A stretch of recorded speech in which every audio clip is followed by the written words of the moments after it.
పఠింప శ్రేష్ఠ గ్రంథము బైబిల్, పఠింప శ్రేష్ఠ గ్రంథము బైబిల్. అనుదినము పఠించిన ప్రేమతోడ నడుపును. ఓ పఠింప శ్రేష్ఠ గ్రంథము Bible. The best book to read is the Bible. The best book to read is the Bible. If you read it every day, it will help you all the way. Oh, the best book to read is the Bible.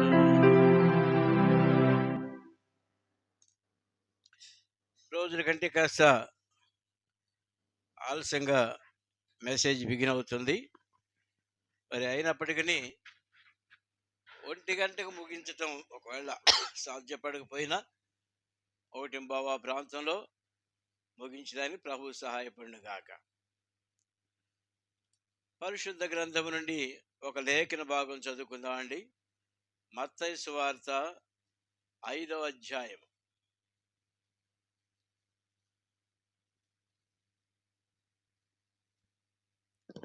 మత్తయి సువార్త 5వ అధ్యాయము 5వ వచనం అందరం కలిసి చదువు, లేదా మొదటి 10 వచనాలు అందరం కలిసి చదువుకుందాం అండి. మత్తయి సువార్త 5వ అధ్యాయము మొదటి 10 వచనాలు అందరం కలిసి చదువుకుందాం. మీ భాగం మీరు గట్టిగా చదవండి. ఇవి యేసు ప్రభు వారి నోట నుండి వచ్చినటువంటి స్వయంగా పలికిన మాటలు కాబట్టి చాలా జాగ్రత్తగా మనం చదువుకునే దానికి ప్రయత్నించండి. మత్తయి సువార్త 5వ అధ్యాయము. ఆయన ఆ జన సమూహమును చూచి కొండ ఎక్కి కూర్చుండగా ఆయన శిష్యులు ఆయన వద్దకు వచ్చిరి. అప్పుడు ఆయన నోరు తెరిచి ఇలా బోధింపసాగిను. ఆత్మ విషయమై దీనులైన వారు ధన్యులు, పరలోక రాజ్యం వారిది. దుఃఖపడు వారు ధన్యులు, వారు ఓదార్చబడుదురు. సాత్వికులు ధన్యులు, వారు భూలోకమును స్వతంత్రించుకుందురు. నీతి కొరకు ఆకలి దప్పులు గల వారు ధన్యులు, వారు తృప్తిపరచబడుదురు. కనికరము గల వారు ధన్యులు, వారు కనికరము పొందుదురు. హృదయ శుద్ధి గల వారు ధన్యులు, వారు దేవుని చూచెదురు. సమాధాన పరచువారు ధన్యులు, వారు దేవుని కుమారులు అనబడుదురు. నీతి నిమిత్తము హింసింపబడు వారు ధన్యులు, పరలోక రాజ్యం వారిది. ప్రేమ కలిగిన మా తండ్రి, మా గమనంలో తీసుకొచ్చిన మీ లేఖన భాగాలు బట్టి వందనాలు. ఆ తండ్రి ఆశీర్వదించండి. ధ్యానించుటకు మీ సహాయం దయచేయండి. మీ ఆత్మ నింపుదల దయచేయండి. మీ పర సంబంధమైన మాటలు మాకు అనుగ్రహించండి. ఆ తండ్రి, మీరు స్థాపించబోయే పరలోక రాజ్యానికి మేము కూడా వారసులుగా ఉండేదానికి మా హృదయాల్ని సిద్ధపరచుకున్నట్టుకు సహాయం చేయండి. మీ వైపు చూచుటకు మాకు నేర్పించండి. మమ్మల్ని మీ స్వాధీనపరచుకుంటూ నన్ను కూడా మీ కృపాసులు భద్రపరచమని మరొకసారి మీ రక్త పురోక్షణ గురించి మీరే నన్ను బలపరిచి మీ స్వరం వినుటకు మాకు సహాయం చేయమని యేసు ప్రభు నామములో స్తుతించి ప్రార్థించి వేడుకుంటున్నాము తండ్రి, ఆమేన్. ప్రియమైన వాళ్ళారా, యేసు ప్రభు వారు కొండ మీద చెప్పినటువంటి ప్రసంగము మనకందరికీ చాలా పరిచయం ఉండేదే. మరి కొంతమంది అయితే కంటత కూడా పెట్టుంటారు. కంటత పెట్టడం మంచిదే, అయితే వాటిని గ్రహించి మరి యేసు ప్రభు యొక్క ఉద్దేశం మన పట్ల ఏమైందో గ్రహించి ఆ రీతిగా మనం సాగిపోయేదానికి ఈ మాటలు మనకు సహాయపడును గాక. ఈ దినము ఒక వాక్యం మాత్రం ధ్యానించాలని నేను కోరుతున్నాను. 5వ వచనం చూడండి. సాత్వికులు ధన్యులు, వారు భూలోకమును స్వతంత్రించుకుందురు. సాత్వికులు ధన్యులు, వారు భూలోకమును స్వతంత్రించుకుందురు. భూలోకాన్ని ఎవరు స్వతంత్రించుకుంటారు? నీ పేరేం పేరు? నువ్వు భూలోకాన్ని స్వతంత్రించుకోవాలని దేవుని ఆశయం. భూలోకం మనకి అంత పెద్దదైపోయింది. భూలోకం ఇప్పుడు అంత జయించలేము మనం. పరలోక రాజ్యానికి జయించేదానికి ప్రభు నడిపింపు కోసం మనం ప్రార్థన చేయాలి. సాత్వికులు ధన్యులు, వారు భూలోకమును స్వతంత్రించుకుందురు. ప్రియమైన వాళ్ళారా, సాత్వికము అంటే మనం ఆరాధనలోనే సగం వర్తమానం చూసేసాము ఈ దినం. నేను చెప్పబోయే వర్తమానం సగం ఆరాధనలోనే మనం ధ్యానించాం. ఎందుకంటే చాలా విశాలమైనటువంటి గంభీరమైన ప్రసంగం మనం విన్నాము. యేసుక్రీస్తు ప్రభు వారి యొక్క సాత్వికము, ఆయన యొక్క తగ్గింపు, విధేయత ఎటువంటిదో మనం చూసాం. యేసు ప్రభు వారు సిలువలో ఆయన బలి అయిపోయినాడు అంటే దానికి ముందు ఎంత శ్రమ అనుభవించాడో గమనించండి. ఏమండి, కొంతమంది ముఖం పైన వెంట్రుకలు పెరుగుతుంటే ఏమైంది, ముఖం మీద వెంట్రుకలు పెరుగుతుంటే రక్తం వచ్చింది. ఆ రక్తం వచ్చిన చెంపల మీద పిడికిలి బిగించి గుద్దారు. ఆయన ముఖము చెకుముకి రాతి వలె తయారైంది. చెకుముకి రాయి అంటే మీకు తెలిసినో లేదో, ఒక రాయి ఉంటుంది, ఫ్లింట్ స్టోన్ అంటారు దాన్ని, చెకుముకి రాయి. ఆ రాతికి దూది అంటించి, బూరుగు దూది అంటించి ఇనప ముక్కతో కొట్టామంటే నొప్పి పడుతుంది. ప్రారంభ దినాల్లో అగ్గిపెట్టెలు కాలి దినాల్లో నిప్పు తయారు చేశారంటే ఈ విధంగానే తయారు చేశారు. ఏమండి, 2 చెక్కలు ఎట్టేట రాపిడి వల్ల నిప్పు తయారు చేశారు. తర్వాత చెకుముకి రాయి దొరికింది, దానివల్ల నిప్పు తయారు చేశారు.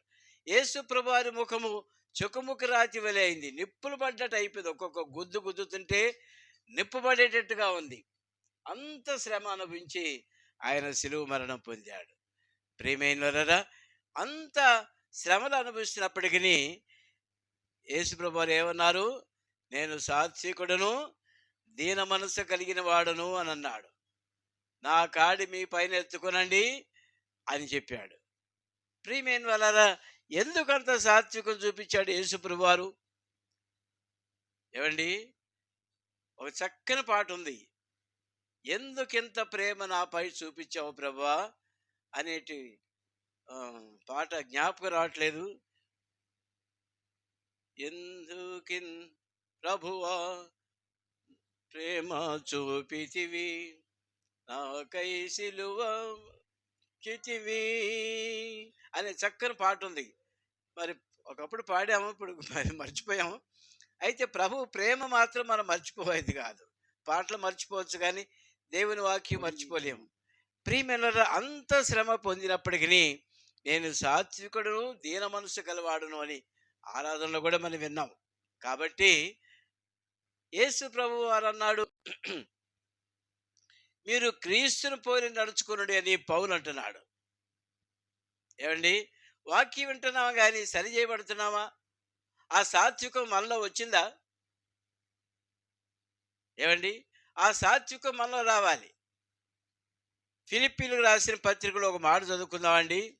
ఆయన దేవుని స్వరూపం కలిగిన వాడయుండి దేవునితో కూడా ఉండటం విడిచిపెట్టకూడని భాగ్యం ఎంచుకునేది కానీ దాసుని స్వరూపం ధరించుకొని ఆ మాట చదవండి. ఫిలిప్పీలు రాసిన పత్రిక 2వ అధ్యాయము 5వ వచనం. ఫిలిప్పీ 2:5. ఆయన దేవుని స్వరూపం కలిగిన వాడయుండి దేవునితో సమానముగా ఉండుట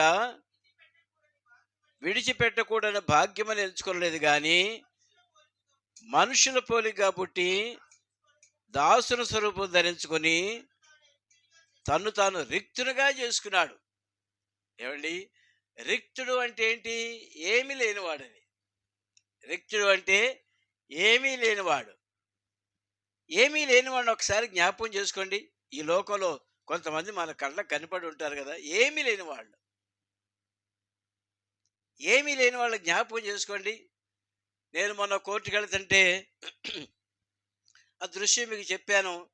నా హృదయం ఎంతో బాధపడింది. మళ్ళా వచ్చి రిటర్న్లో సహాయం చేద్దామంటే ఆ వ్యక్తి అక్కడ లేదు. ఏమీ లేదు, సరైన వస్త్రం కూడా లేదు. ఏమండి, మనం చూసే వ్యక్తులు ఏమీ లేని వాళ్ళు ఆ విధంగా ఉంటే యేసు ప్రభు ఎట్లా అయ్యాడు? యేసు ప్రభు ఎట్లా ఉన్నాడు? మరి రిక్తుడుగా, తను తాను రిక్తునిగా చేసుకున్నాడు. ప్రభా, నీ దగ్గర బలం ఉందకంటే నాకు అవసరం లేదు, నా బలం నువ్వే తీసుకో, నేను బలహీనంగా ఉంటాను, అయితే ప్రభు నాకు శక్తినిస్తాడు, సమాజం నుంచి తిరిగి లేస్తానని చెప్పాడు.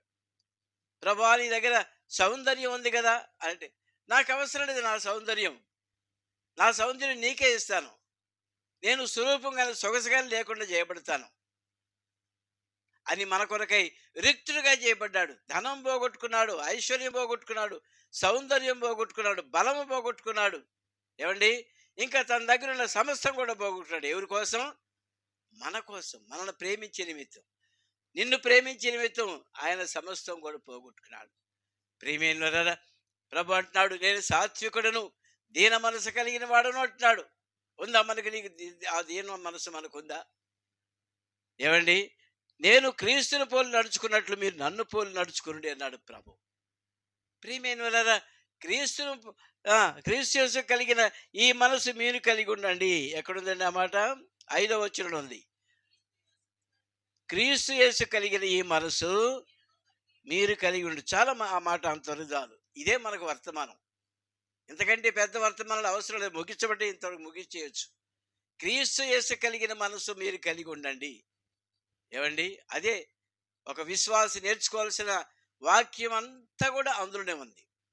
క్రీస్తు యేసు కలిగిన మనసు మీరు కలిగి ఉండండి.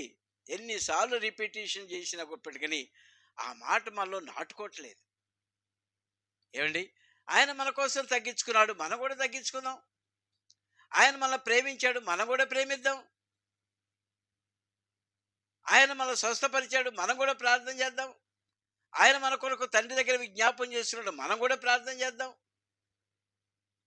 ఆయన అందరి కోసం ప్రార్థన చేశాడు, మనందరి కోసం ప్రార్థన చేశాడు, లోకములో ప్రజలందరి కొరకు ప్రార్థించాడు. చివరికి ఆయన సిలువ వేసి వాళ్ళ కోసం కూడా ప్రార్థన చేశాడు. ఏమండి? మనం ఎవరి కోసం ప్రార్థన చేయాలి? ప్రభువా, నేను ఎక్కడైతే నాకు ఫ్రీడమ్ లేదో అక్కడ నేను ఫ్రీగా ఉండేదాన్ని సహాయం చేయండి. ఎక్కడైతే నాకు సమాధానం లేదో అక్కడ నేను సమాధానపరిచబడేదానికి నాకు సహాయం చేయండి. నీ మనసు నేను కలిగి ఉండేదాన్ని సహాయం చేయండి. ఏమండి? యేసు ప్రభువారు చివరి దినాల్లో మరి ప్రభు బల్ల ఆచరిస్తున్నారు, శిష్యులందరూ ఉన్నారు. శిష్యులందరూ ఉన్నప్పుడు యేసు ప్రభు ఏం చేశాడండి? అందరి పాదాలు ఒక పళ్ళెంలో నీళ్లు పోసుకొని పాదాలు కడిగి ఒక టవల్ పైన వేసుకొని ఆ టవల్తో తుడుస్తూ వచ్చాడు. ఏమండి? నేను సాత్వికుడను, దీన మనసు కలిగిన వాడును అంటున్నాడు ప్రభు. ఎందుకు తగ్గించుకున్నాడు? ప్రియమైనవారా, అంత గొప్ప సాత్వికం మనలో రావాలంటే మనం కూడా యేసు ప్రభువులు అయిపోతేనే కానీ రాదు అది. ఏమండి? మన శరీరం పూర్తిగా నలగొట్టబడితేనే కానీ ఆ సాత్వికం మనలో రాదు. మన చెంపలు కూడా ఆ విధంగా గుద్దితేనే కానీ, రక్తసిక్తమైన మోములు మనకు కూడా వస్తేనే కానీ ఆ సాత్వికం మనకు రాదు. కానీ మనం ఒప్పుకోం కదా.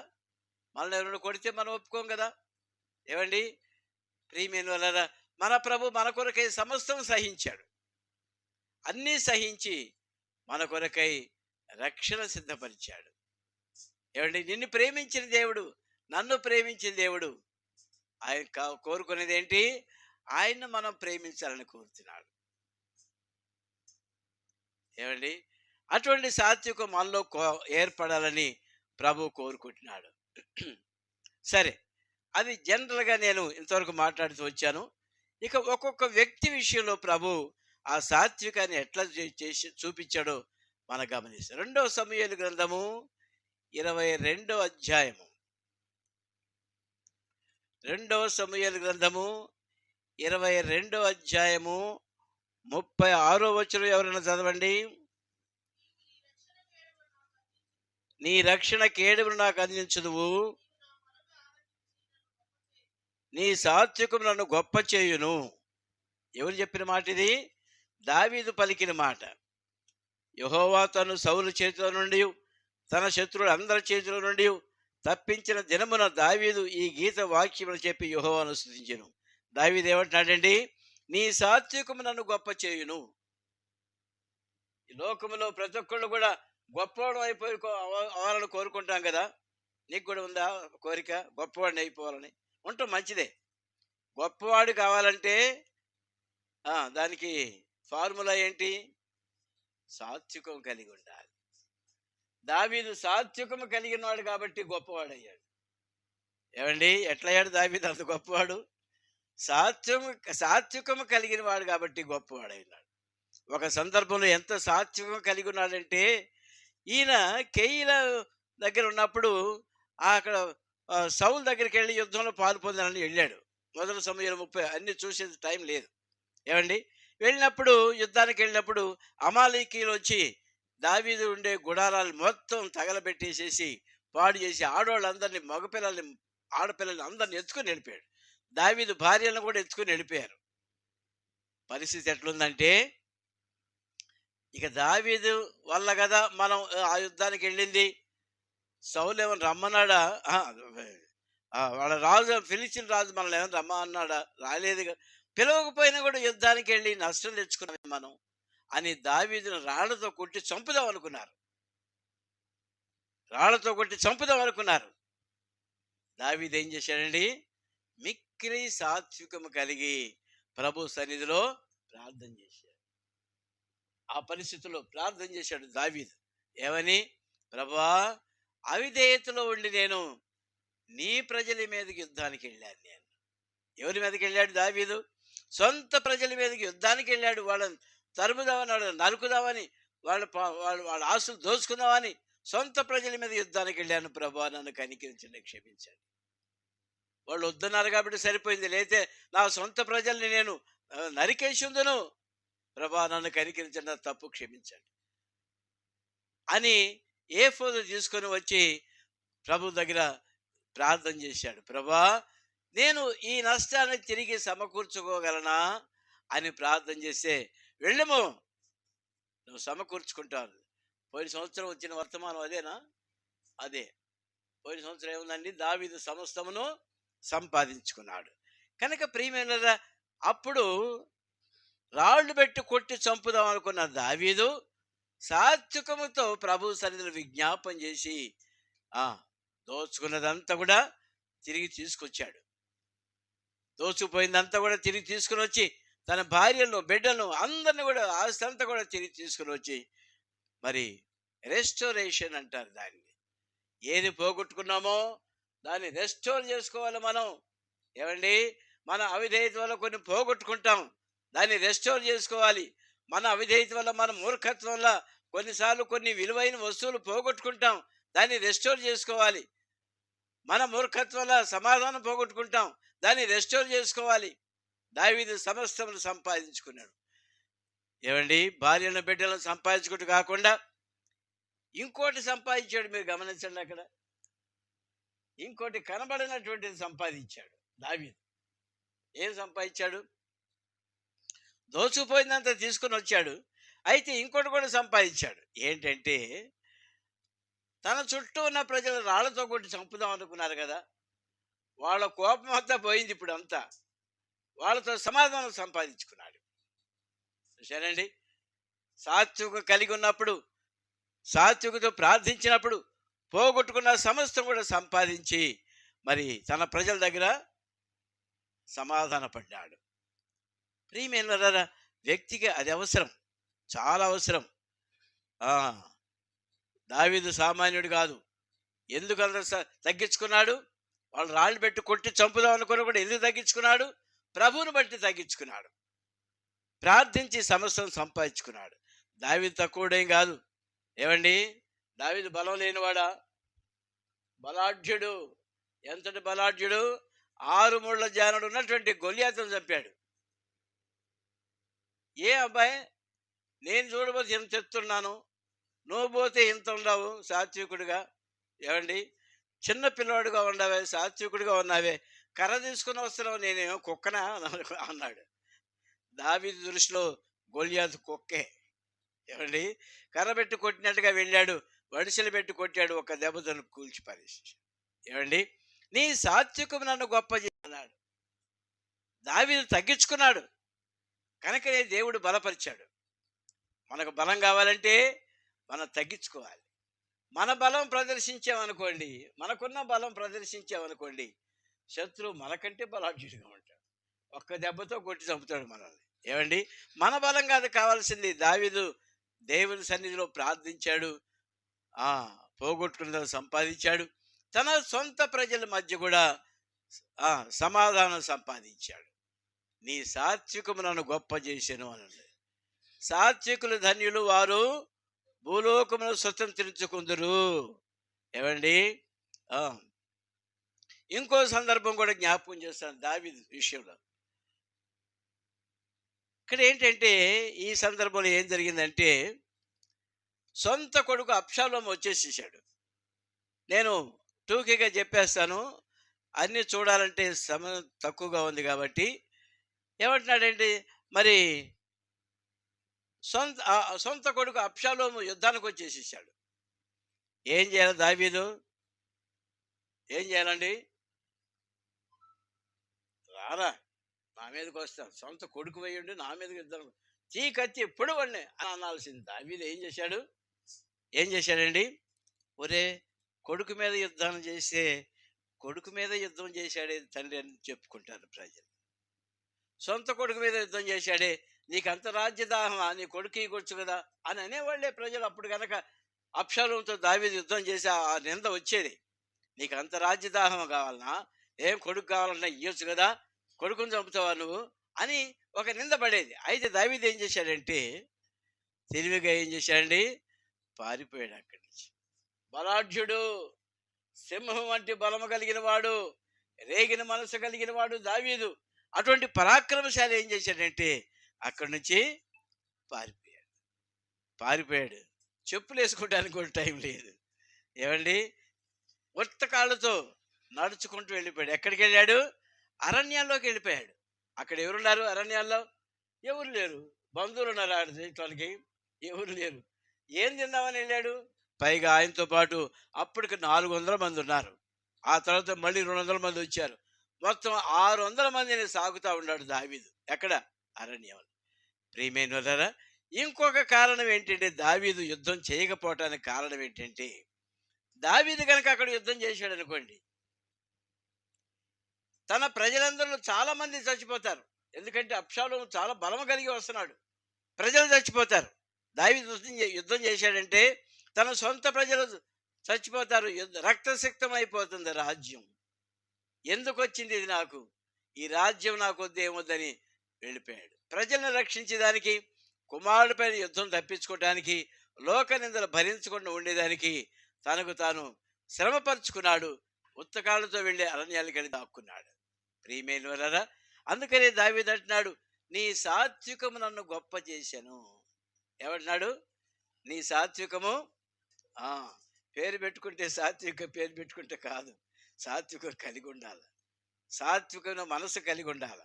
ఏమండి? రారా చూసుకుందాం, అక్కడికి రారా చూసుకుందాం, అది కాదు, అది సాత్వికం కాదు. ఎట్లా ఉండాలా? సాత్వికమైన మనసు కలిగి అందరినీ ప్రేమ సంపాదించుకునే వాళ్ళం ఉండాలి. ఏమండి? ఇవాళ నీ బర్త్డే కదా, సాత్వికం కలిగి ఉంటూ నేర్చుకోవాలి.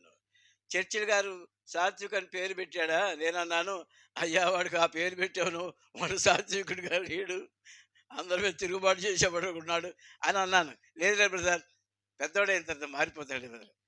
నిజంగానే మారిపోయావు. కాబట్టి ఇప్పుడు నీకు కావాల్సింది సాత్వికము. నీ సాత్వికము నన్ను గొప్ప. యవనస్తులారా, మీకు ఒక మాట చెబుతున్నారు, మీరు గొప్పవాళ్ళు కావాలంటే సాత్విక మనసు కలిగి ఉండాలి. అందరూ మిమ్మల్ని ప్రేమించాలి అంటే మీకు సాత్విక మనసు కలిగి ఉండాలి. చూసారా? కూర్చున్న అందరికీ చెబుతున్నా, నేను యవనస్తులకి అందరికీ చెబుతున్నా, మనం గొప్పవాళ్ళం కావాలంటే సాత్విక మనసు మనకు కలిగి ఉండాలి.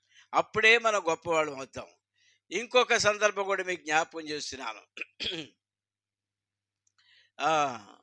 ఇంకొక సందర్భం చెబుతున్నానండి. సరే, చాలా ఉన్నాయి. దావీదు అన్ని శ్రమలు అనుభవించాడు. అడవుల్లో ఒక ఆయన వచ్చాడు, సాత్వికుని మనసు కలిగి ఉన్నాడు కాబట్టి దావీదు అరణ్యంలో 600 మందితో ఉన్నప్పటికీ బర్జిల్లయ్య అని ఒక ఆయన వచ్చాడు. ఇంటికి వెళ్ళి చదవండి మీరు. బర్జిల్లయ్య అని ఒక ఆయన వచ్చి ప్రతిరోజు వాళ్ళకి కావాల్సిన ఆహార పదార్థాలు సప్లై చేస్తూ వచ్చాడు. వాళ్ళ ఊరు కాడి నుంచి. సౌలుకు తెలిస్తే బర్జిల్లయ్యని చంపుతాడని తెలుసు. బర్జిల్లయ్యకి 80 సంవత్సరాలు కలిగిన వాడు. ఆయన అరణ్యంలో బండ్ల మీద ఆహారం తీసుకొని వచ్చాడు. ఏమండి? వాళ్ళు అటు ఇటు నడిచేదానికి గాడిదలు తీసుకొచ్చాడు. గాడిదలు అంటే మన ఊళ్ళో ఉండే కాదు, కంచరగాడిదలు నేను చూశాను, గుర్రాలాగా ఉంటాయి అనమాట. అటు ఇటు తిరిగేదానికి వాటిని కూడా తీసుకొని వచ్చాడు. ఎటువంటి ఆహారం తీసుకొచ్చాడంటే బలవర్ధకమైన ఆహారం తీసుకొచ్చాడు. ఏమండి, పండ్లు, డ్రై ఫ్రూట్స్, ఇంకా జున్ను, ఇవన్నీ కూడా అక్కడ ఉన్నంత కాలం బజ్జీలు సప్లై చేశాడు. అంటే దేని బట్టి చేశాడు? దావీదులో ఉన్న సాత్వికం చూసి చేశాడు. అదే దావీదు పొడుస్తాను నరుగుతాను అన్నాడు అనుకో, బర్జలే రాడు, నువ్వు పొడుస్తున్నావు నాయన, నేను రాను. కాబట్టి ఆ సాత్వికమే 600 మందిని పోషించగలిగాడు. చివరికి సౌలు చనిపోయాడు. రెండో సమయంలోకి వచ్చేసరికి రాజ్యానికి వచ్చేసాడు దావీదు. వచ్చిన తర్వాత ఇప్పుడు వరకు చీపో చీపో చీపో అని దూషించినటువంటి వాళ్ళు కూడా వచ్చి దావీదు దగ్గరకు వచ్చి ఏం చేశారు? రాజా, నన్ను కనికరించండి, క్షమించండి, నా దోషం క్షమించండి. ఎవరు? ఆవిడ పేరేం పేరు? దూషించినవాడి పేరేం పేరండి? జ్ఞాపకం ఉందా? దావీదు నడిచి వెళ్తుంటే చీపో చీపో అని అన్నాడు. ఏమండి, మీరు నెక్స్ట్ వీక్ నాకు చెప్పండి అతని పేరేంటో. పేరు పెద్ద అన్నయ్య పేరు నాకు గుర్తు రావట్లేదు. షిమి, షిమి కదా, షిమి. కాబట్టి మరి నాకంటే మీకు ఎక్కువ జ్ఞాపకం ఉండాలని నాకుందేంటి? ఏమండి, మీకు ఎక్కువ జ్ఞాపకం ఉండాల్సింది. షిమి వచ్చి అట్లా తిడితే, అట్లా తిట్టినోడు ఇప్పుడు దావీదు రాజ్యానికి వచ్చేసరికి సాష్టాంగ నమస్కారం పడ్డాడు. అయ్యా, నేను తప్పు చేశాను, నన్ను క్షమించండి. ఏమండి, దావీదు సాత్వికం, షిమీలో కూడా సాత్వికం వచ్చి సమాధానపరిచాడు. కావాల్సింది ఏంటండి? నీ సాత్వికము నన్ను గొప్ప చేశాను.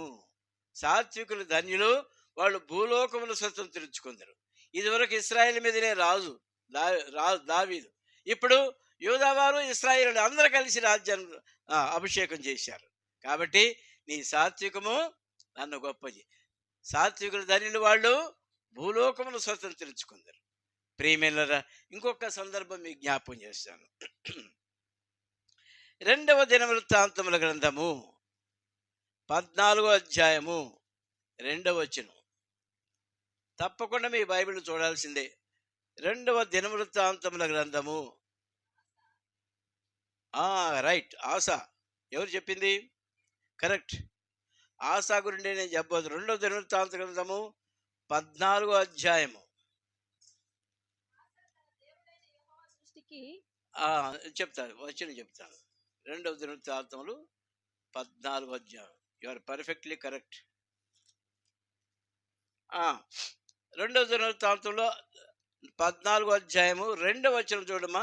ఆస తన దేవుడైన యెహోవా దృష్టికి అనుకూలముగాను యథార్థముగాను నడిచిన వాడై అన్య దేవతల బలిపీఠములను పడగొట్టి ఉన్నత స్థలములను పాడు చేసి ప్రతిమలను పగులుగొట్టి దేవతా స్తంభములను కొట్టివేయించి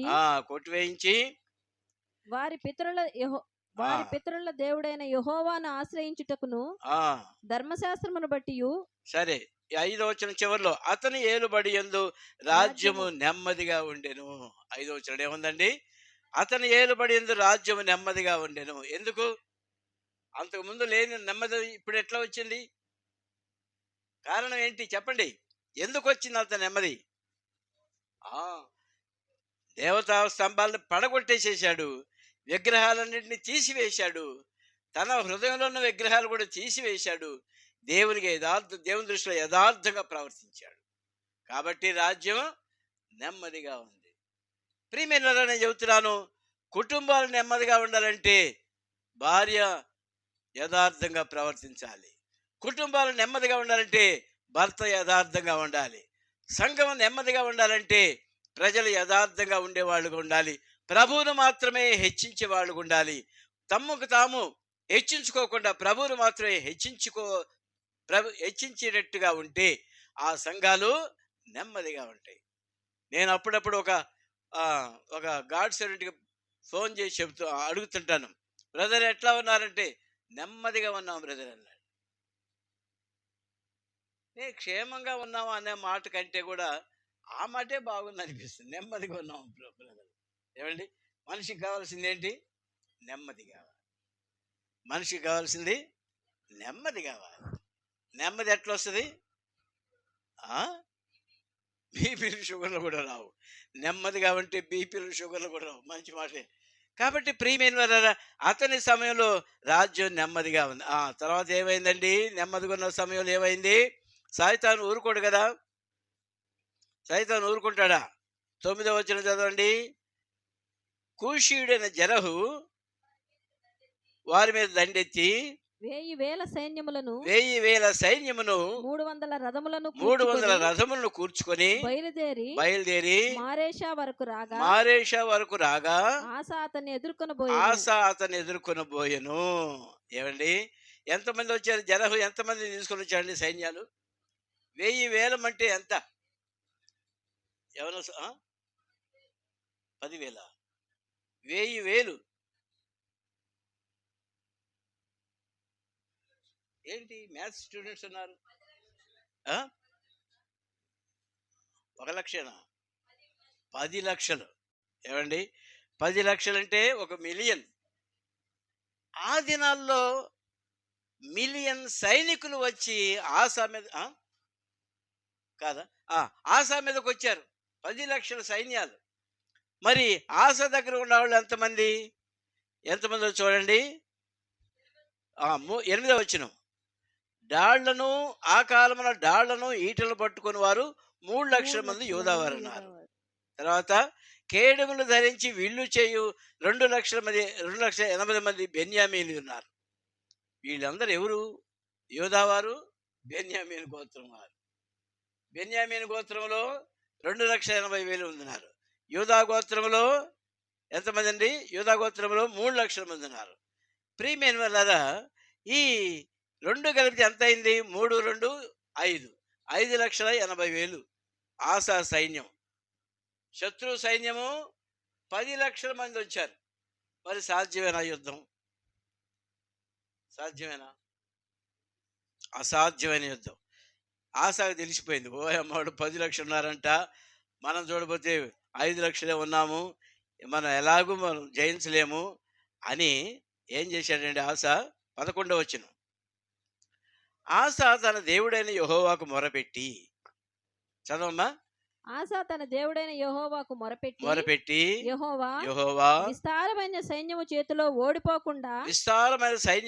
ఓడిపోకుండా బలము లేని వారికి సహాయము చేయుటకు నీకన్నా ఎవరు కూడా లేరు. మా దేవా యెహోవా మాకు సహాయము చేయము. నిన్నే నమ్ముకొని ఉన్నాము. నీ నామమును బట్టియే ఈ సైన్యమును ఎదిరించుటకు బయలుదేరి ఉన్నాము. ఇంకా యెహోవా నీవే మా దేవుడవు. నరమాత్రులను నీపై జయమొందనీయకుము నీపైన అని ప్రార్థించాడు. ఏమండి, ఏం కావాలి? మారేషా అనే స్థలం చూసినట్లయితే అది ఒకప్పుడు ఇశ్రాయేలు స్వాస్థ్యం. అయితే అమాలేకీయులు వీళ్ళు దండెత్తి వాళ్ళు స్వాధీనపరుచుకున్నారు మారేషా. నేను ఆ స్థలం చూసి వచ్చాను. ఇప్పుడు ఎవరి స్వాధీనంలో ఉందంటే, ఒకప్పుడు అమాలేకీయుల స్వాధీనంలో ఉంది. ఇప్పుడు దావీదు దాన్ని జయించి ఇశ్రాయేలు స్వాధీనం చేసుకున్నాడు. ఆ స్థలానికి వచ్చాడు. ఏమండి, ఆ స్థలంలో ఆసాకు పట్టుంది, జరహు కూడా పట్టుంది. స్థలమును బట్టి కూడా యుద్ధం ఎట్లా చేయగలరో నిర్ణయించవచ్చు. ఉదాహరణకి ఒక్కొక్క పిచ్ ఎట్లా ఉంటుంది, క్రికెట్లో ఒక్కొక్క పిచ్ ఎట్లా ఉంటుంది, స్పిన్కి అనుకూలంగా ఉంటుంది. ఒక్కొక్క పిచ్ ఎట్లా ఉంటుంది, ఇంకొక రకంగా ఉంటుంది. అట్లా మారేషా వీళ్ళ యుద్ధానికి అనుకూలంగా ఉందో లేదో మనకు తెలియదు. కానీ ఆసా ఏం చేశాడండి? ప్రార్థన చేశాడు. ఎట్లా ప్రార్థన చేశాడు? ఆ మాట మీరు ఇంటికి వెళ్ళి చదవండి. ఎంత ఒక రాజు అయి ఉండి ఇశ్రాయేలుకి, యోధా గోత్రం వారికి, వీరందరికీ కూడా రాజు అయి ఉండి ఎట్లా ప్రార్థన చేసాడో గమనించండి. యెహోవా విస్తారమైన సైన్యం చేతిలో ఓడిపోకుండా బలము లేని వారికి సహాయం చేయుటకు నీకన్నా ఎవరు లేరు. మేము ఎవరిమే? బలహీనుడం, సంఖ్యకు తక్కువే, మమ్మల్ని కనికరించండి. ఆరాధన వర్తమానంలో కూడా మనం చూసాం. బలవంతుడైన దేవుడు ఆయన సమస్తం కూడా పోగొట్టుకొని రిక్తుడిగా చేసుకొని బలహీనుడిగా ఉండి భూరాజుల చేతిలో ఒక ఒక బ్రదర్ ఆరాధన చేశాడు ఇందాక. అది నేను రాసిన పాటలో ఉంది ఆ మాట. ఏమండి, ఆయన రాజులకు రాజు అయ్యుండి భూరాజుల చేతిలో తీర్పు పొందాడు. రాజులకు రాజు అయ్యుండి ప్రభులకు ప్రభు అయ్యుండి భూరాజుల చేతిలో సిలువలో సహించితివి. మళ్ళీ పాడతాను. రాజులకు రాజు అయి ప్రభులకు గొప్ప ప్రభువై భూరాజుల తీర్పును సిలువలో సహించితివి. రాజవైన నా దేవా నిన్ను నేను ఘనపరతును. రాజవైన నా దేవా నిన్ను నేను ఘనపరతును. నీదు నామమును నేను సన్నుతింతు నా దేవా, సన్నుతింతు నా దేవా అని ఒక చక్కని పాట ఉంది. కాబట్టి ఈయన రాజులకు రాజుగా ఉండి ప్రభువులకు ప్రభువుగా ఉండి బలాఢ్యుడైన దేవుడై ఉండి రాజ్యభారం కలిగిన వాడుగా ఉండి బలమంతా పోగొట్టుకొని రిక్తుడై బలహీనుడిగా ఉండి శిలువ మరణం పొంది దేవుని శక్తి చేత సమాధిని గెలిచి తిరిగి లేచిన దేవుడు. ఆస ఏం ప్రార్థన చేశాడండి? ఆస ఏం ప్రార్థన చేశాడు? యెహోవా నీవే మా దేవుడువు, నరమాత్రుడు నీపైన జయమొందనీయకుము అని అని ప్రార్థన చేశాడు. ప్రార్థించగా ఏమైందండి? 12వ వచనం చదవండి. యెహోవా ఆ కూషీయులను ఆసా ఎదుటను యూదావారి ఎదుటను నిలువనీయక వారిని మొత్తినందున వారు పారిపోయి. ఏం చేశాడండి దేవుడు? 10 లక్షల మంది సైన్యాన్ని మొత్తాడు అంటే మీరు ఊహించుకోండి. మొత్తటం అంటే ఏంటి అసలు? అది తెలుసుకుంటున్నాం. మొత్తటం అంటే ఏంటి? మొట్టుగా చేసి మొత్తం ఒక మొట్టుగా వేసి పంపించారు. 10 లక్షల సైన్యాలకు మొట్టుకాయలు వేసి పంపించింది దేవుడు. ఏమండి, 10 లక్షల మందికి సైన్యానికి మొట్టుకాయలు వేసి పంపించాడు. వాళ్ళు ఏం చేశారు? పారిపోయారు. ఆ మాట గమనించారు. ఏం చేశారండి? వాళ్ళు పారిపోయారు. లేరు, ఇక కనపడలా. ఆశ తేరి చూశాడు. ఏరి శత్రువులు ఏరి అంటే ఏరి మొత్తాడు దేవుడు. పారిపోయారు. ప్రియమైన శత్రువుల పైన విజయం పొందాలి అంటే మార్గం ఏంటి? ప్రార్థన చేయాలి. ఆశాలాగా ప్రార్థన చేయాలి. సమాధానపరచాలి అంటే ఆశాలాగా ప్రార్థన చేయాలి. శత్రువుపై విజయం పొందాలంటే ఆశాలాగా ప్రార్థన చేయాలి. ప్రభు పైన ఆధారపడేది నేర్చుకోవాలి. ప్రార్థన ఆయన పైన ఆధారపడేది. అక్కడ చక్కని మాట ఉంది.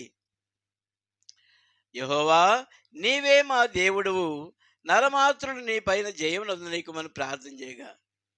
ఇంకో మాట కూడా చక్కని మాట ఉండాలి అక్కడ. దేవా యెహోవా మాకు సహాయం చేయము, నిన్నే నమ్ముకొని ఉన్నాము. చూశారని ఎంత మంచి మాట. నిన్నే నమ్ముకొని ఉన్నాము. చక్కని మాట. నాకు ఎంతగానో ఆకర్షించింది ఆ మాట. నిన్నే నమ్ముకొని ఉన్నాము. దేనికి? శత్రువులపై విజయం కోసం నిన్నే నమ్ముకున్నాము. దేనికి? బిడ్డలు సక్సెస్ఫుల్గా రావాలని నిన్నే నమ్ముకొని ఉన్నాము. బిడ్డల భవిష్యత్తులో సెటిల్ కావాలంటే నిన్నే నమ్ముకొని ఉన్నాము. మా సాత్విక కూడా సాత్వికం కలిగి ఉండాలంటే నిన్నే నమ్ముకున్నామని తల్లిదండ్రులు ప్రార్థన చేయాలి. ఏ విషయంలో కూడా సాత్వికం అనేది మనకు కలిగి ఉండేదని ప్రయత్నించండి. దేవుని బిడ్డలుగా ప్రభు సన్నిధిలో దినదినం ఎదిగే వాళ్ళగా ఉంటున్నాం కాబట్టి ఆ సాత్వికం మనకు కలిగిన వాళ్ళంగా ఉండాలి. లేట్ ఉంది కదా? లేట్ ఉందా? నేను ముగిద్దామన్నా మీకేం ఉపయోగం లేదు ఇంకా. కాబట్టి ముందుకెళ్తున్నాను నేను. ముగించినా కూడా మీరు వెంటనే భోజనం చేయలేరు ఇవాళ. ఏమండి? కాబట్టి అయిపోయిందంటే తొందరగానే ముగిస్తానులే. కనుక ప్రియమైన వారా సాత్వికము కలిగి ఉండేదానికి మనం నేర్చుకోవాలి. ఒక మాట చదువుకుందామండి. ఫిలిప్పీలకు రాసిన పత్రిక 2వ అధ్యాయము 5వ వచనం. ఇందాక చదువుకున్నదే మళ్ళీ చదువుకోవాల్సిన వాక్యం అది. కాబట్టి క్రీస్తు యేసు కలిగిన ఈ మనసును మీరు కలిగి ఉండుడి. ఈ మనసు మీరు కలిగి ఉండడి. ఆయన దేవుని స్వరూపము కలిగిన ఆయన వాడై ఉండి, దేవుని స్వరూపం కలిగిన వాడయుండి దేవునితో సమానముగా ఉండుట దేవునితో సమానముగా ఉండుట విడిచిపెట్టకూడని భాగ్యమని ఎంచుకొనలేదు గాని, విడిచిపెట్టకూడని భాగ్యం ఎంచుకోలేదు గాని మనుషుల పోలికగా పుట్టి మనుషుల పోలిక కాబట్టి దాసుని స్వరూపము ధరించుకొని దాసుల స్వరూపం ధరించుకొని తన్ను తానే రిక్తునిగా తను చేసుకొనెను. తాను రిక్తులుగా చేసుకున్నాడు. ఈ మాట రిక్తులు అనే మాట ఒక్కటే చెప్పాను మీకు. దానికి పైన ఉన్న మాటలు మనం ధ్యానించలేదు. దేవుని కుమారుడై ఉండి దేవుని స్వరూపం కలిగిన వాడై ఉండి దేవునితో కూడా ఉండటం అనేది విడిచిపెట్టకూడని భాగ్యం ఎంచుకోలేదు. ఏమండి, మీ నాయన ఉన్నాడు, మంచి పొజిషన్లో ఉన్నాడు, మీ నాయన దగ్గర ఉండటం అనేది నీకు క్షేమం కాదు, నేను వచ్చేయాలి, చదువుకోవాలి, నేను ఇండిపెండెంట్గా బలపడాలని అనుకుంటున్నావేమో. ఏమండి, ఎట్లా చేయాలంట? తండ్రితో ఉండటం విడిచిపెట్టకూడని భాగ్యం ఎంచుకోవాలా. ఎందుకు? పాపులు రక్షించాలి, నేను పాపిని రక్షించాలి, వాళ్ళ హృదయాల్ని మార్చాలి, వాళ్ళ హృదయాల్లో నేను నివాసం చేయాలి అనే తలంపు కలిగిన దేవుడుగా యేసుక్రీస్తు ప్రభువారు దేవుని సన్నిధిని వదిలిపెట్టాడు. ఎవరైనా వదిలిపెడతారా? నువ్వు నా దగ్గర ఉండరా బాబు, నీకు మంచి కాంట్రాక్ట్ ఇప్పిస్తాను దినేష్ అన్నాడు అనుకోండి. ఆయన ఈ కాంట్రాక్ట్ నాకు కావాల్సింది, అది కావాలా, దేవుని రాజ్యంలో ప్రవేశించేది కావాలి, నాకు మందిరానికి వెళ్ళాలి, ఆరాధన చేయాలి, దేవుని బిడ్డగా ఉండాలి, దేవుని స్వరూపం కలిగి ఉండాలి. నేను యేసు ప్రభు ఎట్లున్నాడండి? మనుషుల పోలికగా పుట్టాడు. మనుషుల పోలికైనా ఒక రకం, అందులో కూడా దాసుని స్వరూపం ధరించుకున్నాడు. దాసుని స్వరూపం. దాసుని స్వరూపం అంటే ఏంటి? రోజంతా పని చేస్తారనుకోండి, ఆ అమ్మ ఇంట్లో రోజంతా పని చేస్తుంది, సాయంకాలం ఇంటికి వెళ్ళేటప్పుడు అమ్మ వెళ్ళొస్తాను ఎట్ట చెప్పుద్ది? పని మనిషి ఎట్ట చెప్పుద్ది? అమ్మ వెళ్ళొస్తానమ్మ అని ఎటు చూస్తుంది? కళ్ళకెళ్ళి చూడదు, నీ చేతుల వైపు చూస్తుంది. చేతులు చాపి అమ్మ వెళ్ళొస్తానమ్మా అని దాసురాల్లాగా, దాసుడులాగా ప్రభు సన్నిధిలో ఆ విధంగా యేసుక్రీస్తు ప్రభువారు, ప్రభువా నన్ను కనికరించు, దేవాల తండ్రి నన్ను కనికరించండి, నాకు ఇచ్చిన వారందరూ రక్షించబడాలి, 12 మంది శిష్యులు రక్షించబడాలి, వాళ్ళందరూ కూడా సేవ చేయాలి, లోకమంతా రక్షించబడాలి, ప్రభువా సహాయించి దాసుని స్వరూపం ధరించుకొని తండ్రి దగ్గర విజ్ఞాపన చేశాడు మన ప్రభు యేసుక్రీస్తు వారు. గమనించిన ఆయన సాత్వికం, నీ సాత్వికం నన్ను గొప్ప చేయనన్నాడు. యేసు ప్రభు బ్రతికున్నప్పుడు 3.5 సంవత్సరాలు ఎంతమంది రక్షించబడ్డారో నాకు తెలియదు, కానీ రికార్డు లేదు. కానీ ఆయన చనిపోయిన తర్వాత కోట్లాది మంది రక్షించబడుతున్నారు. ఏమండి, ఆయన చనిపోయిన తర్వాత నేను శిలువపైకి ఎత్తబడిన తర్వాత అనేకులను ఆకర్షించుకుంటానని యోహాను సువార్త 3వ అధ్యాయంలో చెప్పాడు. యేసు ఎత్తబడ్డాడు శిలువలో, అనేకులను ఇప్పుడు ఆకర్షించుకుంటున్నాడు.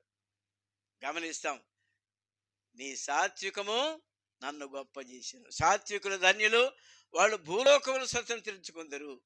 ప్రియమైన ఇప్పుడు యేసు ప్రభువారు భూలోకం అంతా స్వతంత్రించుకున్నాడు. భూలోకం అంతా స్వతంత్రించుకున్నాడు. ఒక పేషెంట్ డాక్టర్ దగ్గరికి వెళ్ళాడంట.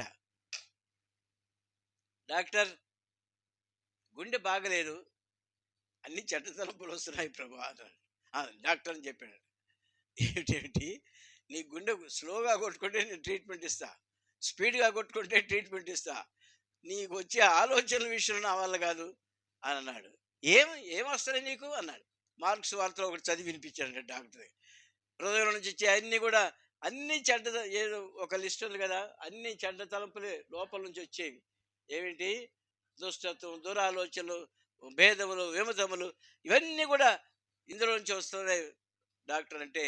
అప్పుడు డాక్టర్ అన్నాడంట, ఏది నువ్వు చదివిన భాగం ఏది అన్నాడంట. ఇది అని చూపించాడు. ఆ బైబిల్ ఆయన తీసుకొని డాక్టర్ చెప్పాడంట, యేసు వైపు చూచి రక్షణ పొందును అని అన్నాడంట. డాక్టర్ చెప్పాడు, నేను కాదు నీకు ట్రీట్మెంట్ ఇచ్చేది, యేసు ప్రభు నీకు ట్రీట్మెంట్ ఇస్తాడు. అక్కడికి వెళ్ళాను కనుక వెంటనే పాదాల మీద పడి, ఇంటికెళ్ళి యేసు ప్రభు పాదాల మీద పడి రక్షించబడ్డాడు. కనుక ప్రియమైన మనము ప్రభు పాదములపై పడ్డప్పుడు ఆయన మనకు గొప్ప రక్షణ ఇస్తాడు. ఇంకో మాట చూద్దామండి. 1 తెస్సలోనికి రాసిన పత్రిక రెండవ అధ్యాయము, మొదటి తెస్సలోనికి రాసిన పత్రిక రెండవ అధ్యాయము 7వ వచనం చదవండి. అయితే స్తన్యమిచ్చు తల్లి తన సొంత బిడ్డను గౌరవించినట్లుగా తన సొంత బిడ్డలను గారవించినట్లుగా మేము మేము మీ మధ్యను మీ మధ్యను సాధువులమై ఉంటిమి. సాధువులమై ఉంటిమి. ఎట్లున్నారండి సంఘంలో విశ్వాసుల పౌలు ఎట్లున్నాడంటే సాధువులుగా ఉన్నాడు. ఎందుకు? సంఘంలో అందరూ రక్షించబడాలి. వాక్యం చెప్పి పరిచయం చేసే వాళ్ళలో ఉన్న సాత్వికమే విశ్వాసాన్ని మార్చేదిగా ఉంటుంది. సేవకుడు కనుక తన గొప్ప కోసం మెసేజ్లు దంచేసి గర్వంగా పోజులుచ్చుకుంటూ ఉన్నాడు అనుకోండి, ఒక్క ఆత్మ కూడా రక్షించబడదు. మీకు ఒక ఉదాహరణ చెబుతున్నాను.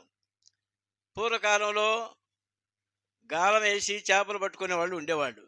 ఈ రోజుల్లో లేరు. చిన్న చెట్టు దగ్గరికి వెళితే బోళ్ళు చేపలు కదా, గాలం వేసి పట్టాల్సిన అవసరం లేదు. అయితే ఈ గాలం వేసి చేపలు పట్టే వాళ్ళు ఎట్టున్నారంటే, గాలం వేసాడు అనుకోండి, అది ఎప్పుడు ఆ బెండు ఎప్పుడు లోపల వద్దా అని చూస్తూ ఉంటాడు. అంతవరకు ఎవరితో మాట్లాడు, ఎవరు పిలిచినా పలకడు. ఓ ఫిలిప్పో అని పిలిచినా కూడా ఇతనేమంటాడు, ఓయ్. దానియేలు అని పిలిచాడు అనుకోండి, ఓయ్. గట్టిగా మాట్లాడు. ఎందుకు? గట్టిగా మాట్లాడే స్వరం బయటపడి చేప లోపలికి వెళ్ళిపోద్ది, మింగదు. కాబట్టి వల వేసేటప్పుడు బెస్తవాడు ఎంత జాగ్రత్తగా ఉంటాడో చేపలు పడేదాకా. ఆత్మను సంపాదించే వాళ్ళు కూడా ఆ దీనత్వం, ఆ సాత్వికం కలిగి ఉన్నప్పుడే ఆత్మను సంపాదించగలరు. గమనించండి. మనం ఎవరినైనా ఇన్వైట్ చేసినప్పుడు కూడా యేసు ప్రభు ప్రేమను చూపి వాళ్ళని ఇన్వైట్ చేసే వాళ్ళగా ఉండాలి. సాత్వికము కలిగి మనం సేవ చేసే వాళ్ళగా ఉండాలి. ఎచ్చుల కోసం అరిసరిసి ప్రసంగాలు చేసే వాళ్ళ కోసం వాళ్లకు ఆత్మలు రక్షించబడవు. ప్రభు యొక్క సాత్వికం మనం కలిగి ఉన్నప్పుడు ప్రభు మనకి అని ఎట్లా ఉన్నారంట, సన్యమిచ్చు తల్లి తన సొంత బిడ్డలకు ఏ విధంగా గాలం వేస్తుందో. ఏమండి, అది నేను ఎక్స్ప్లెయిన్ చేయలేను, తల్లులకు తెలియాలి అది ఎట్లా ఇస్తారో అనేది. ఏమండి, ఒక్కొక్క బిడ్డ పాలు తాగే విధం కూడా ఉంటుంది. ఒక్కొక్క బిడ్డ దబాయించి పాలు తాగుతాడు, ఒక్కొక్క బిడ్డ సాత్వికుడే పాలు తాగుతాడు. అది తల్లులకు తెలియాల.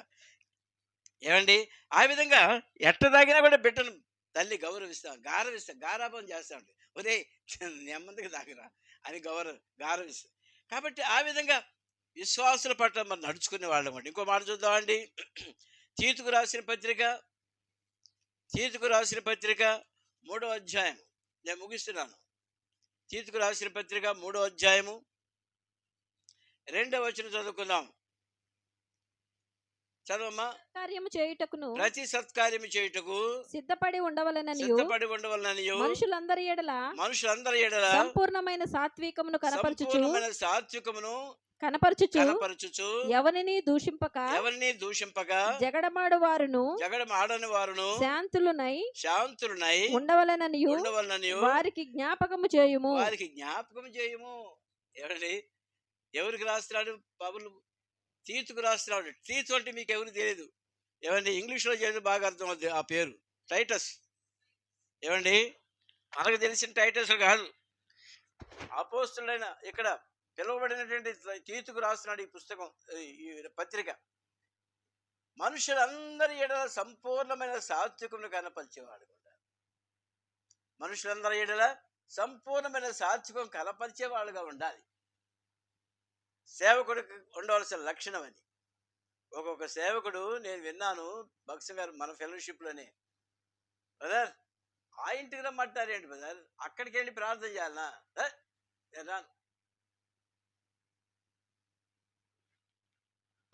నేను రాను.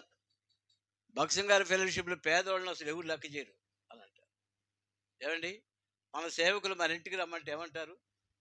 ఒక్కొక్క సిటీలో గాడ్స్ ఇంటికి వెళ్ళి ప్రార్థన చేసి 5,000 ఇవ్వాలి. ప్రియమైన వారా, అందరిలో సాత్వికం చూపించే వాళ్ళు ఉన్నప్పుడే ప్రభు మనసు కలిగిన వారు కూడా. చివరిలో నేను ముగిస్తున్నానండి. మత్తయి సువార్త 11వ అధ్యాయం. చాలావన్నీ చెప్పాలంటే సమయం లేదు కాబట్టి ముగిస్తున్నాను నేను. మత్తయి సువార్త 11వ అధ్యాయము ఇందాక ఆరాధనలో కూడా మీరు చదివారు కదా, మళ్ళీ చదువుదాం. 11వ అధ్యాయము 29వ వచనం. మత్తయి సువార్త. నేను సాత్వికుడను నేను సాత్వికుడను దీన మనసు కలవాడును గనుక దీన మనసు కలవాడును గనక మీ మీద నా కాడిని ఎత్తుకొని మీ మీద నా కాడి ఎత్తుకొని నా యొద్ద నేర్చుకొనుడి. నా యొద్ద నేర్చుకొనుడి. అప్పుడు మీ ప్రాణములకు విశ్రాంతి దొరుకును. మీ ప్రాణములకు విశ్రాంతి దొరుకును. గమనించారా? మన ప్రాణానికి ఏం కావాలి? ఇందాక ఏం చెప్పాను? నెమ్మది కలిగి ఉండే కుటుంబాలుగా మనం ఉండాలి. ఇప్పుడు విశ్రాంతి దొరికిన కుటుంబాలుగా మనం ఉండాలి. విశ్రాంతి కొరకు ఏం చేయాలి? ఏమండి, పాత రోజుల్లో ఒక పాస్టర్ గారు ఒక మాట చెప్పాడు. తమలపాకు తీసుకొని అటు కొట్టిందంట భర్తని. భార్య ఏం చేసింది? భర్త తమలపాకు తీసుకొని భార్య చెంప మీద అటు కొట్టాడంట. భార్య ఏం చేసింది? తలుపు చెక్క తీసుకొని కొట్టేసేసింది. తమలపాకుతో నేనెట్టంటే తలుపు చెక్కతో తాను అట్టంటే ఎక్కడుందండి కుటుంబాల్లో నెమ్మది? నెమ్మది ఎక్కడుంది? విశ్రాంతి ఎక్కడుంది? ప్రియమైనవారా, ఏ పరిస్థితి వచ్చినప్పటికీ భర్త ఎడల భార్య అణుకుగా ఉండాలి. ఏ పరిస్థితి వచ్చినప్పటికీ భార్య ఎడల భర్త సాత్వికం చూపించాలి. నీలో ఉన్న సాత్వికం చూసి నీ భార్య మారుతాడు, నీ భర్త మారుతాడు. ప్రియమైనవారా, చివరిగా ఈ మాట చదువుకున్నాం కదా, నేను సాత్వికుడును దీన మనసు కలవాడును కనుక మీ మీద నా కాడి ఎత్తుకొని నా ఎత్తు నేర్చుకున్నాడు. ఇక్కడ ఇంకో మాట కూడా మీకు చెప్పాల్సింది. కాడి ఎత్తుకునే వారంగా మనం ఉండాలి. కాడి ఎత్తుకునే వారంగా మనం ఉండాలండి. అంటే భారం మోసేవాళ్ళగా ఉండాలి. ప్రభు మన పైన పెట్టిన భారం మనం మోసేవాళ్ళగా ఉండాలి. ఇందాక ఆరాధన వర్తమానంలో నాకు ఇంకో మాట గుర్తుకొచ్చింది. కాడి అట్టెత్తుతాడు. ఎవరు? బండి తోలేవాడు వచ్చి ఎట్టేసరికి ఎంత ఏం చేస్తుందండి? దానంతరికి అదే వచ్చి తోరుతుంది కాడి కింద. గమనించారా మీరు? ఎద్దులకు ఉండే లక్షణం మీరు గమనించారా? దానంతరికి అదే వచ్చి దూరుది. దా ఎద్దా చో చో చో దా అని పిలవనక్కర్లా. ఎత్తాడంటే యజమాన్ని గమనిస్తుంది, దానంతరికి అదే వచ్చేస్తుంది. కనుక కాడి మోసే వాళ్ళుగా మనం ఉండాలి. మన ప్రభువైన యేసుక్రీస్తు వారు సిలువను మోసాడు. మనమేం మోస్తున్నాం? ఏ శ్రమలు లేవు, హాయిగా లక్షణంగా వర్తమానాలు వింటున్నాం, భోజనం చేస్తున్నాం, వెళ్ళిపోతున్నాం. కానీ సువార్త చేయట్లేదు, ఆత్మను సంపాదించట్లా. కుటుంబాల్లో ఒక్కొక్క గృహకుడి కలిగి ఉండాలని చెప్తుంటే చాలామంది ముందుకు రావటంలా, కొంతమందే వస్తున్నారు. కుటుంబాల ద్వారా సువార్త చేసే వాళ్ళగా మనం ఉండాలి. ఇరుగు పొరుగు వారిని పిలిచినప్పుడు వాళ్ళ గృహాల్లో కూడా కూడిక పెట్టినప్పుడు ఇతరులకు సువార్త చెప్పే వాళ్ళగా మనం ఉండాలి. ప్రియమైన ఈ కొన్ని తలంపులు మనకు కలిగి ఉండి మన ప్రభువును మనం ఘనపరిచి, ప్రభు సాత్వికుడు గనక మనం కూడా సాత్వికం కలిగిన వాడుగా ఉండి ప్రభువును సంతోషపరుస్తాం. దేవుడు తన లేఖన భాగాలను దీవించును గాక.